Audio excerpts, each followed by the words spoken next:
Final ആർഗ്യുമെന്റിലേക്ക് വീണ്ടും എഥനോളിന്റെ അളവ് കൂട്ടിയ പുതിയ ഇനം പെട്രോൾ ലഭ്യമാക്കാൻ ഒരുങ്ങുകയാണ് കേന്ദ്ര സർക്കാർ എന്ന വാർത്ത കേൾക്കുന്നു. എഥനോളിന്റെ അളവ് 25% ഉയർത്തുന്ന E25 പദ്ധതിക്ക് പിറകെ 100% എഥനോളിൽ ഓടുന്ന E85 പദ്ധതിയിലേക്കും ഉടൻ കടന്നേക്കുമെന്ന സൂചനകൾ. എന്തിനാണ് സർക്കാർ ഇത്രയധികം എഥനോളിന് പ്രാധാന്യം നൽകുന്നതിനടക്കം പൊതുജനങ്ങൾക്ക് ഇക്കാര്യത്തിൽ വലിയ സംശയങ്ങളുണ്ട്. അജിംസ്, എന്താണ് ഈ എഥനോൾ കഥ? എഥനോൾ കഥയൊന്നുമില്ല. പെട്രോളിന് പറ്റിയൊരു ആൾട്ടർനേറ്റീവാണ് എഥനോൾ എന്ന് സയന്റിഫിക്കലി കണ്ടുപിടിച്ചതാണ്. ബ്രസീൽ എന്ന് പറയുന്ന രാജ്യം ഘട്ടം ഘട്ടമായി അത് നടപ്പാക്കിയിട്ടുണ്ട്. അപ്പോൾ അത് വിജയകരമായിട്ട് നടപ്പാക്കിയിട്ടുണ്ട്. പക്ഷേ ഇന്ത്യയുടെ പ്രശ്നം എന്താണെന്ന് വെച്ചാൽ ഇന്ത്യ അത് അനൗൺസ് ചെയ്ത് നടപ്പാക്കിയ രീതി വൻ ബ്ലണ്ടറായിരുന്നു. അതായത് ആദ്യം 10%, 2014 10% കൊണ്ടുവന്നു. 2020 ഒക്കെ ആകുമ്പോഴത്തേക്കും 20% കൊണ്ടുവരുന്നു. 2025 20% ആക്കാൻ നിശ്ചയിച്ച് 5 കൊല്ലം മുമ്പ് തന്നെ അവർ കംപ്ലീറ്റ് ചെയ്യുന്നതാണ്. 2030 20% ആക്കണം 2025 തന്നെ ആക്കിയെന്നാണ് പ്രഖ്യാപനം നടന്നത്. അതെന്തോ ആവട്ടെ, ഇതിൽ പ്രശ്നം എന്താണെന്ന് വെച്ചാൽ ഇത് കൃത്യമായി ഓട്ടോമൊബൈൽ മാനുഫാക്ചേഴ്സിനെ അറിയിക്കുകയോ ഇതിൻ്റെ പ്രശ്നം വെച്ചാൽ എഥനോളും പെട്രോളും രണ്ട് സാധനങ്ങളാണ്. രണ്ട് എൻ്റയർലി ഡിഫറൻ്റ് ആയിട്ടുള്ള രണ്ട് വസ്തുക്കളാണ്. അതാണ് മിക്സ് ചെയ്ത് ഇറക്കുന്നത്. ഒന്ന്. രണ്ട്, ഇതിൽ വാട്ടർ കണ്ടൻറ്റ് കൂടുതലാണ്. അപ്പോൾ നമ്മുടെ ഈ വണ്ടിയുടെ ഫ്യൂൽ സിസ്റ്റത്തിന് കേടുപാടുകൾ ഉണ്ടാക്കും. അപ്പോൾ പുതിയ വണ്ടികൾ 2025 മുതലുള്ള വണ്ടികളിൽ അതിനുള്ള സിസ്റ്റം ഉണ്ടാക്കാൻ പറഞ്ഞിട്ടുണ്ട്. കൊറോസീവ് അല്ലാതെ, ഇത് പെട്ടെന്ന് തുരുമ്പ് പിടിക്കും.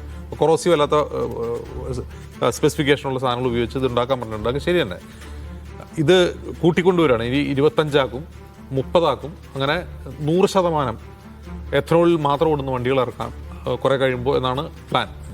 ഇതൊക്കെ ശരി, പക്ഷേ ഇത് നാട്ടുകാർ അനുഭവിക്കുന്ന ഒരു പ്രശ്നമുണ്ട്. ഇപ്പോൾ നമ്മൾ അടിക്കുന്ന എല്ലാ പെട്രോളും 20% എഥനോളാണ്. ഒന്ന്. അതിന് വേറെ ഒരു കുഴപ്പം എന്താണെന്ന് വെച്ചാൽ നമ്മൾ 115 രൂപയ്ക്ക് പെട്രോൾ അടിക്കുമ്പോൾ ആ പെട്രോൾ അടിക്കുമ്പോൾ നമ്മളൊരു ടാക്സ് കൊടുക്കുന്നുണ്ട്, അല്ലേ? പലതരം എക്സൈസ് ഡ്യൂട്ടി, പല ടാക്സുകൾ കൊടുക്കുന്നുണ്ട്. എഥനോൾ എന്ന് പറഞ്ഞാൽ ഉണ്ടാകുന്നത് കരിമ്പിൽ നിന്ന് ഉണ്ടാകുന്നതാണ്, മൊളാസിൽ നിന്ന് ഉണ്ടാകുന്നതാണ്. അപ്പോൾ കരിമ്പിൽ നിന്ന് എഥനോൾ ഉണ്ടാകുമ്പോൾ അതിന് GST ആണ്. അത് ഓൾറെഡി നമ്മൾ GST അടയ്ക്കുന്ന എഥനോൾ, അത് കമ്പനികൾ GST കൊടുത്ത് അടച്ചിട്ടാണുള്ളത് വാങ്ങുന്നത്, ഈ ഓയിൽ കമ്പനികൾ. അതിനും കൂടി നമ്മൾ പൈസ കൊണ്ട് എഥനോളിൻ്റെ GST പൈസ നമ്മൾ കൊടുക്കുന്നു. എന്നിട്ട് ആ എഥനോൾ പെട്രോളിൽ ചേർക്കുമ്പോൾ പെട്രോളിൻ്റെ ടാക്സ് കൂടി നമ്മൾ അടയ്ക്കുന്നു. ഡബിൾ ടാക്സിങ് ആണ്. കൊള്ള നടന്നുകൊണ്ടിരിക്കുകയാണ്. ആക്ച്വലി കഴിഞ്ഞ 10-12 വർഷമായിട്ട് കൊള്ളയാണ് നടന്നുകൊണ്ടിരിക്കുന്നത്.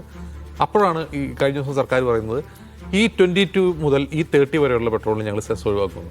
അത് ഇറങ്ങിയിട്ടില്ല. ഇപ്പോൾ നമുക്ക് ലഭിക്കുന്നത് E20 ആണ്. E25 ഒക്കെ ഏതോ കാലത്ത് ഇറങ്ങും. അപ്പോൾ ഞങ്ങൾ ടാക്സ് ഒഴിവാക്കാം. അത് ഈ കൊള്ള നടത്തുന്നത് നിർത്താൻ പോലും തയ്യാറാവാതെ ആ നാട്ടുകാരെ പറ്റിച്ചുകൊണ്ടിരിക്കുകയാണ്. അതുകൂടാണ്ട് ഇത് ഏറ്റവും കൂടുതൽ ബാധിക്കുന്നത് 2 വീലറുകളാണ്. 2 വീലർ ഓടിക്കുന്ന ആൾക്കറിയാം ഈ സാധനം അടിച്ചു തുടങ്ങിയപ്പോൾ പോലെ മിസ്സിംഗ് ഉണ്ട്, മൈലേജ് കുറയുന്നുണ്ട്. അത് സത്യമാണ്. പക്ഷേ സർക്കാർ പറഞ്ഞത് എന്താ? അങ്ങനെ യാതൊരു സയൻറ്റിഫിക് സ്റ്റഡി ഇല്ല, അങ്ങനെ മൈലേജ് കുറയില്ല, അടിപൊളിയാണ് എന്നാണ് പറയുന്നത്. ആ മൈലേജ് കുറയുന്നുണ്ടെങ്കിൽ അങ്ങനെയാണ് ഈ ചേർക്കുന്ന എഥനോളിൽ എന്തോ പ്രശ്നമുണ്ട്. ഈ ചതിയിലും വഞ്ചനയെന്ന് പറയുമ്പോൾ എങ്ങനെയാണ് ഈ എഥനോളിൽ മായമുണ്ടെന്ന് സർക്കാർ പരിശോധിക്കണം. അതാണ് വണ്ടികൾ റോഡിൽ കിടക്കുന്നത് പരിശോധിക്കണം. 2 വീലർ ഓടിക്കുന്ന എല്ലാവർക്കും അറിയാം ഈ എഥനോൾ അടിച്ചു തുടങ്ങിയ പിന്നെ 5% മുതൽ 10% വരെയും മൈലേജ് കുറയുന്നുണ്ടെന്നാണ് ഭൂരിഭാഗം അഭിപ്രായങ്ങളും. അത് നാട്ടുകാർ പറഞ്ഞല്ലേ, സർക്കാർ സമ്മതിക്കണം. സർക്കാർ സമ്മതിച്ചിട്ടില്ല ഇതുവരെ. അപ്പോൾ ഈ എഥനോളിന് പകരം വല്ല വെള്ളം ഒഴിച്ചിട്ടാണോ കൊടുക്കുന്നത് ആർക്കറിയാം. അപ്പോൾ അത് പരിശോധിക്കാൻ പോലും തയ്യാറല്ല. ഈ 140 കോടിയുള്ള ജനങ്ങളുള്ള നാട്ടുകാരെ എന്താണ് നഗ്നമായി പറ്റിക്കുകയാണ്, പട്ടാപ്പകൽ പറ്റിച്ചുകൊണ്ടിരിക്കുകയാണ്. പക്ഷെ രസം എന്താണെന്ന് വെച്ചാൽ അതിനെതിരെയൊന്നും ആരും പ്രതികരിക്കില്ല, പക്ഷേ ഓൺലൈനിലൊക്കെ കഴിഞ്ഞ വർഷം വലിയ തോതിലുള്ള ചർച്ചയുണ്ടായിരുന്നു. ആളുകൾ പറഞ്ഞു തീർക്കുക.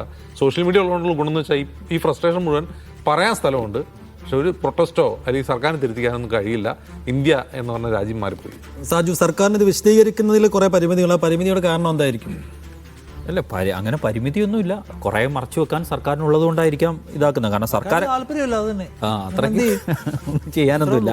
സർക്കാർ ഇപ്പോൾ പറഞ്ഞുകൊണ്ടിരിക്കുന്നത് എന്താ, വിദേശ രാജ്യങ്ങളെ ഇന്ധനത്തിനായി വിദേശ രാജ്യങ്ങളെ ആശ്രയിക്കുന്നത് ഒഴിവാക്കാം, ക്രൂഡ് ഓയിൽ ഇറക്കുമതിയിലൂടെ കുറയ്ക്കുന്നതോടെ ലക്ഷക്കണക്കിന് കോടി രൂപ ലാഭിക്കാൻ കഴിയും എന്നൊക്കെ പറയുന്ന വലിയ രീതിയിൽ സാമ്പത്തിക ശാസ്ത്രമൊക്കെ പറഞ്ഞിട്ടാണ് സർക്കാർ ഇതിലേക്ക്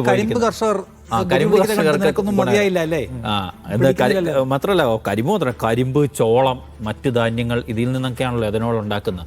അപ്പോൾ അത്തരം കർഷകർക്കെല്ലാം കാർഷിക ഉൽപ്പന്നങ്ങളുടെ ആവശ്യകത കൂടും, കർഷകർക്ക് അധിക വരുമാനം ഉണ്ടാവും.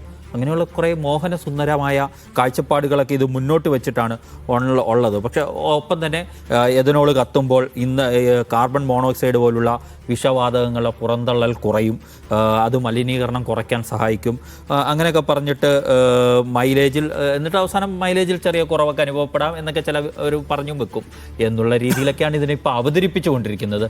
പക്ഷേ നമ്മുടെ നേരത്തെ പറഞ്ഞതുപോലെ ഇപ്പോൾ ഏറ്റവും അവസാനം ഇറങ്ങുന്ന BS6 വാഹനങ്ങളുണ്ടല്ലോ, ആ വാഹനങ്ങളെ സംബന്ധിച്ചിടത്തോളം ഇത് E20 ഇന്ധനത്തിന് അനുയോജ്യമായ രീതിയിൽ നിർമ്മാണം നടത്തുന്നുണ്ട് എന്ന് പറയുന്നുണ്ട്. പക്ഷേ ഇപ്പം നേരത്തെ അജിംസ് പറഞ്ഞ ഘട്ടത്തിലേക്കൊക്കെ എത്തുന്ന രീതിയിലുള്ള വാഹന നിർമ്മാണം പോലും ഈ രാജ്യത്ത് തുടർന്നിട്ടില്ല. വളരെ കുറഞ്ഞ ഇപ്പം എന്തോ ഹുണ്ടായി ഒക്കെ എന്തോ കാറുകൾ ഇറക്കാൻ പോകുന്നു എന്നൊക്കെയുള്ള വാർത്തകൾ വന്നിരുന്നു. പക്ഷേ ആ രീതിയിലുള്ള ഉൽപ്പാദനം പോലും തുടങ്ങാത്ത കാര്യത്തിലാണ് നമ്മളിപ്പോൾ നികുതിയൊക്കെ വെട്ടിക്കുറച്ചിട്ട് മുന്നോട്ട് പോകുന്നത്. അവസാനിപ്പിക്കാം, ഒറ്റ മിനിറ്റ്. അല്ല, അതിനകത്ത് കാര്യമുണ്ട്. ഗവൺമെൻറ്റിനെ സംബന്ധിച്ച് അതായത് ഇത് പുരോഗതിയിലേക്ക് കൊണ്ടുപോകാൻ നവീനമായ ആശയങ്ങൾ കൊണ്ടുവരാൻ എന്നുള്ളതല്ല, പൈസയുടെ വരവ് കുറയുമ്പോൾ അത് കിട്ടാനുള്ള പല മാർഗ്ഗങ്ങൾ അവലംബിക്കുക, അത്രേ ഉള്ളൂ. അതായത് എഥനോൾ ചേർത്താൽ കുറച്ച് കൂടുതൽ പൈസ കിട്ടും. നമുക്ക് അന്താരാഷ്ട്ര മാർക്കറ്റിൽ ഈ യുദ്ധമൊക്കെ തുറന്നതിന് മുമ്പ് ഭയങ്കരമായിട്ട് പൈസ കുറവായിരുന്നു. ആ പൈസ കുറവായിരുന്നു വെച്ചാൽ ഭയങ്കര പൈസ കുറവായിരുന്നു. പക്ഷെ നമുക്കതിൻ്റെ ഗുണഫലം കിട്ടിയോ? കിട്ടിയില്ലല്ലോ.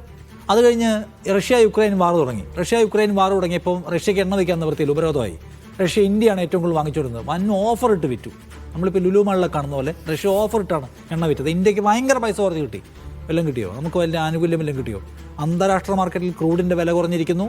റഷ്യ നമുക്ക് ഓഫർ പ്രൈസിൽ തരുന്നു. ഇപ്പോൾ 20% എഥനോളും ചേർക്കുന്നു. എത്ര ലാഭം നോക്കണം. പെട്രോളിൻ്റെ അവസ്ഥ നോക്കണം. ഇതിൻ്റെ ഇതിനോട് ചേർക്കാതുകൊണ്ട് കുറേ കാലമല്ലോ. വല്ല ആനുകൂല്യവും സേഫിന് എണ്ണ അടിക്കുമ്പോൾ കിട്ടിയിട്ടില്ല. അപ്പോൾ ഗവൺമെൻറ് അങ്ങനെ നിങ്ങൾക്ക് തരാൻ ഉദ്ദേശിച്ചിട്ടില്ല. സർക്കാരിനും എണ്ണ കമ്പനികൾക്കും ലാഭമുണ്ടാക്കാൻ കഴിയുന്ന പുതിയ മാർഗ്ഗങ്ങൾ ഗവൺമെൻറ് അവലംബിക്കുകയാണ്. അപ്പോൾ ഇത് കൊണ്ടുവരുമ്പോൾ നോട്ട് നിരോധിക്കുമ്പോൾ ഇന്ത്യക്കാരന് എന്ത് സംഭവിക്കുമെന്ന് ആലോചിക്കാത്ത ഒരു സർക്കാർ എഥനോൾ അടിക്കുമ്പോൾ നിങ്ങളുടെ ആക്റ്റീവ സ്കൂട്ടറിന് എന്ത് സംഭവിച്ചു എന്നതും സർക്കാരിൻ്റെ വിഷയമല്ല. നിങ്ങളുടെ ആക്റ്റീവ വഴി കിടക്കട്ടെ, നിങ്ങളുടെ ജീപ്പ് വഴി കിടക്കട്ടെ, കാർ വഴി കിടക്കട്ടെ, അതിനെന്താണ്? അത് ന്യായീകരിക്കാനുള്ള വേറെ ആൾക്കാരുണ്ടെന്ന്. കരിമ്പ് കർഷകർ നന്നാവുന്നത് ഇഷ്ടപ്പെടാഞ്ഞിട്ടുള്ള വിമർശനമല്ലേ കമ്മ്യൂണിസ്റ്റ് ജിഹാദിയും ചോദിക്കാൻ ആളെ സെറ്റാക്കിയിട്ടുണ്ട്. അപ്പോൾ അവർക്ക് പ്രശ്നമില്ല. കുറച്ചുകൂടെ കഴിഞ്ഞാൽ അത് പാകിസ്ഥാൻ്റെ ശബ്ദമാണ് എന്ന് പറയാൻ ആളെ സെറ്റാക്കിയിട്ടുണ്ട്. പിന്നെന്താണ്? അപ്പോൾ അവർ നോട്ട് നിരോധിക്കും. അവരൊറ്റ നിന്ന നിൽപ്പിൽ ഇവിടെ ഇന്ത്യയിൽ ആകമാനം. ഞാൻ വേറൊരു ക്യാപ്സ്യൂൾ പറയാം. പെട്രോൾ ആണെന്ന് വാങ്ങുന്നത് GCC രാജ്യങ്ങൾ. ആ കാശ് എങ്ങോട്ടാ പോകുന്നത്? അപ്പോൾ ഈ പെട്രോൾ അടിപ്പിക്കുന്ന ആരാണ്? എഥനോൾ വേണ്ട എന്ന് പറയുന്ന ആരാണ്? ഓക്കെ അല്ലേ? GCC രാജ്യങ്ങൾക്ക് ആ പൈസ കൊടുക്കാനുള്ള അതിൻ്റെ ഭാഗമാണ്. ഏറ്റവും കൂടുതൽ ഇവിടെ എഥനോൾ ഉണ്ടാക്കുന്നവരാണ് ഇന്ത്യയിലെ കരിമ്പ് കർഷകരാണ്. അപ്പോൾ എഥനോൾ ഉണ്ടാക്കുന്നവരാണെന്ന് രണ്ടാമതൊരു ചോദ്യങ്ങളുണ്ട്. അതവിടെ ഏറ്റവും കൂടുതൽ എഥനോൾ ഉണ്ടാക്കുന്ന കമ്പനി ഏത് BJP നേതാവിൻ്റെ മക്കളുടെ കമ്പനിയാണ് എന്നത് കൂടി പരിശോധിക്കുമ്പോൾ ഇതിന് ലാഭം എങ്ങോട്ടാണ് പോകുന്നത് മനസ്സിലാക്കാൻ പറ്റും. നിതിൻ ഗഡ്കരി എന്ന് പറയുന്ന മനുഷ്യനുണ്ട്. അദ്ദേഹത്തിൻ്റെ കരിമ്പ് വ്യവസായവുമായി ബന്ധപ്പെട്ട എഥനോൾ വ്യവസായവുമായി ബന്ധപ്പെട്ട അദ്ദേഹത്തിൻ്റെ പങ്കാളിത്തവും അദ്ദേഹത്തിൻ്റെ സ്റ്റേക്കും എന്ന് മാത്രമാണെന്ന് മനസ്സിലാകുമ്പോൾ ഇതിൻ്റെയൊക്കെ ബഹുശാഖയായ താല്പര്യം എന്താണ് എന്ന് നമുക്ക് മനസ്സിലാവും. ആത്യന്തികമായി നമ്മുടെ ആക്റ്റീവ വഴി കിടക്കുകയും ചെയ്യും, പൈസ നമ്മൾ കൊടുക്കുകയും വേണം. അപ്പോൾ ആളുകൾക്ക് വലിയ ആശങ്കകളുണ്ട്. ആ ആശങ്കകൾ പരിഹരിക്കുന്നതിന് ഈ പറയുന്ന ക്യാപ്സ്യൂളുകൾ പോരാ, ശരിയായ വിശദീകരണം വേണം. അതുണ്ടാകുമോ എന്ന് കാത്തിരിക്കാം. ഫൈനൽ ആർഗ്യുമെന്റ് പൂർണ്ണമാവുകയാണ്. ഇനി